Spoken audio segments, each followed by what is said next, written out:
Ayan mga Calvin, dito tayo sa Our Lady of Piat sa DRT Bulacan. Ito, papakita natin itong simbahan na to nasa tuktok ng bundok. Grabe, napakaganda nito talagang. First time ko makapunta dito, talagang papakita natin ang gusto itong simbahan na to para mapakita ko ng maayos sa inyo. At ayan mga Calvin, at ito, nandito na tayo sa Our Lady of Piat Church. Ito, papasokan natin at lilibutin lang natin kung gaano kaganda itong simbahan na to. Dito yan sa DRT Bulacan.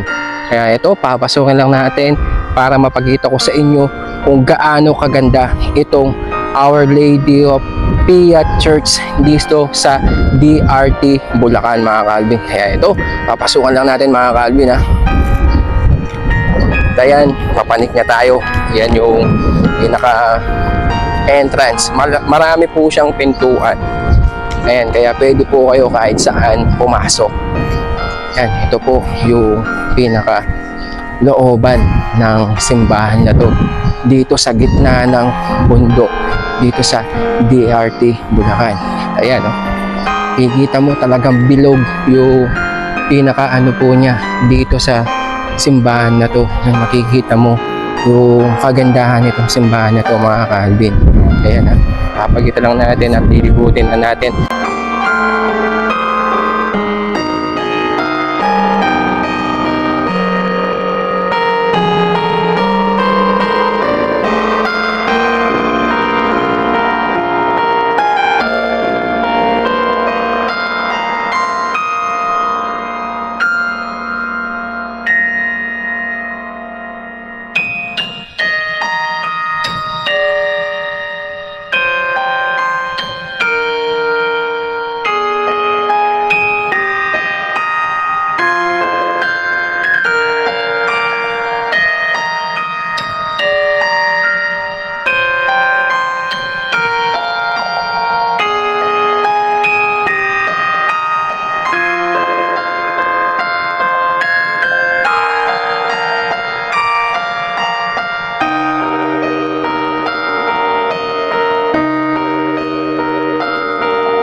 Yan mga Calvin ha, nandito tayo sa pinakataas ng simbahan ng Our Lady of Piat. Ayan, kitang kita mo na talagang nasa gitna siya ng kabundukan.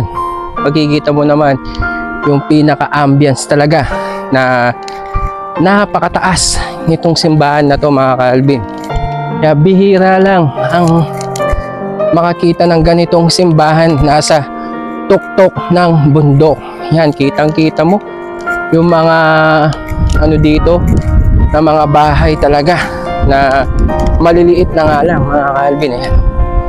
Talagang napakataas itong simbahan na to. Ayan, ito lang simbahan na to ang nasa taas ng bundok mga Calvin. Ayan. makikita mo talagang napakaganda ng ambience dito. Kita mo dito sa simbahan na to mga kalbi. Yan, grabe. Napaka-presko pa. Yan, lakas na hangin mga kalbi, no?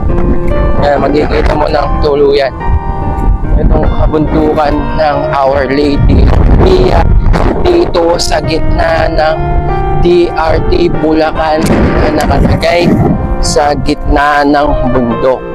Grabe mga Calvin, ha? Tara mga Calvin, papasok muna tayo sa museum para makita natin ang mga santo na nagagandahan dito at mga paintings ng mga santo.